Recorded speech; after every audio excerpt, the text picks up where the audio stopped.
If you're new to growing garlic, it's really important to make sure you clean your garlic properly. Not only am I going to teach you how to clean your garlic bulbs, I'm going to give you some really important tips so that you pick the perfect seed garlic to plant this fall. Let's dive in. How long should your garlic cure? So really, how long should your garlic dry before you start to clean it? You need to let your garlic hang to dry for about 2 to 3 weeks at least. You can see mine is really dry. The leaves are nice and dry. And here's a close-up of the bulb. So you can tell my garlic has dried long enough, so it's ready to be cleaned. The whole purpose of letting your garlic hang to dry is that you want to make sure that your garlic is not going to go moldy during storage. So if it's not dry enough when you put it away, that's when mold can develop.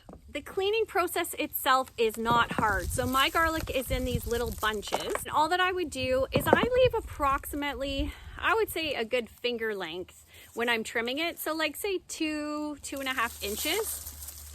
And all that you need to do is just trim it. I use just a sharp pair of garden shears and they look like this. So anything that, even sharp scissors, whatever works for you. I use a box just so that I can clip everything into the box, and then I put it into a compost bin that our township picks up. And the reason that I don't leave our leaves and roots and things is because I don't want it to get mixed into our compost that I'm going to spread on the garden for next year. I keep everything separate when it comes to garlic, and then every year I'm starting fresh.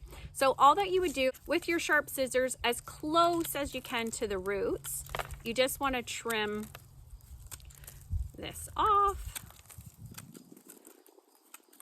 Just like that.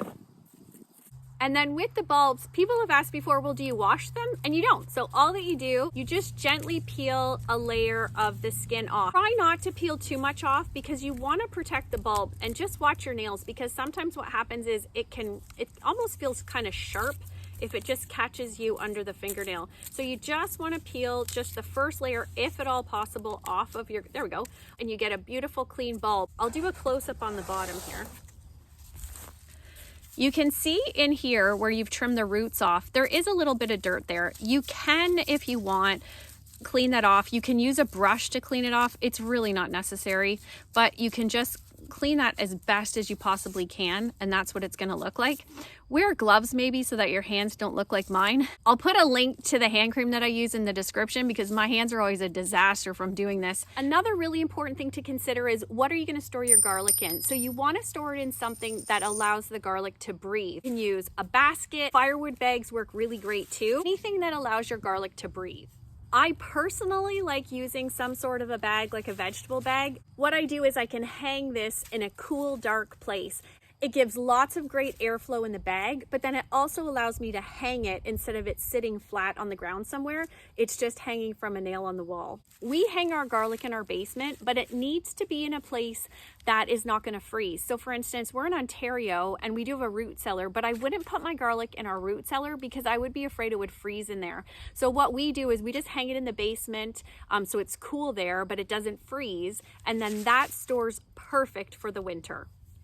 As long as we've harvested our garlic correctly, we've let it dry long enough, and then cleaned it really well, what I've found is our garlic really is lasting that 12-month period, and then you're enjoying your own fresh garlic all winter long. Usually by the time that I'm out of garlic, my fresh garlic's ready to go again, so it works out perfect. Now you might be wondering, what exactly is seed garlic? All that seed garlic really is garlic that's been harvested from the previous season. So for me in July, and then it's used to be planted in the fall. That's going to then give you your garlic bulbs for next year's crop. When you're deciding what garlic you should plant, what you're looking for, you want to pick your biggest garlic bulbs. So for instance, these ones are some of my biggest. You want to make sure that they're healthy bulbs and they have nice tight wrappers. You don't want to pick smaller garlic bulbs, and I'm going to show you why. When I'm cleaning my garlic, what I do is I separate them into 2 bags. These garlic bulbs are garlic that we're going to save to eat for our family, and I'll hang those in the basement.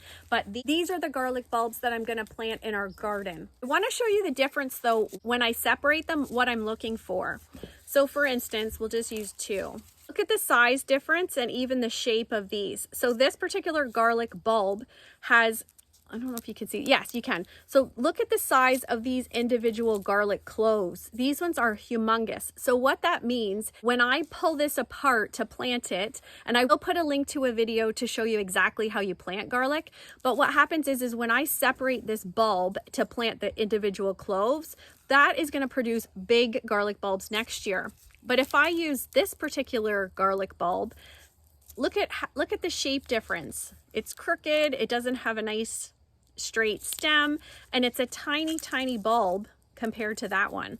So if I pull these cloves off to plant this particular garlic bulb and then cloves, what would happen is it's going to produce a smaller bulb. That's why when I'm cleaning garlic, I do separate it. So when it comes planting time, I'm not picking through garlic bulbs to decide which ones I'm going to plant. I'm already ready to go and I know exactly which ones I'm going to plant, so I get those nice big garlic bulbs. If you've never grown your own garlic before, when you're buying seed garlic, make sure you don't buy garlic from the grocery store. Garlic that is typically sold at the grocery store is imported and it's often sprayed with chemicals so that it doesn't sprout. So you don't want to buy that type of garlic, or you're not going to be happy with the results. What you want to do is you want to buy seed garlic either from a garlic farm, a farmer, or some sort of an organic market that is a true seed garlic, or that you know has not been sprayed so that it doesn't sprout. So that's the important thing with seed garlic. Now that you've cleaned your garlic, you've separated your garlic, you know what you're going to eat and what you're going to plant. How exactly do you plant garlic? Make sure you check out the video on your screen right now. In that video, I'll show you exactly how to plant it, when to plant it, everything you need to know about planting garlic. If you're a pro at planting garlic already, YouTube thinks you might like this video instead. Thank you so much for watching, and I'll see you in the next video.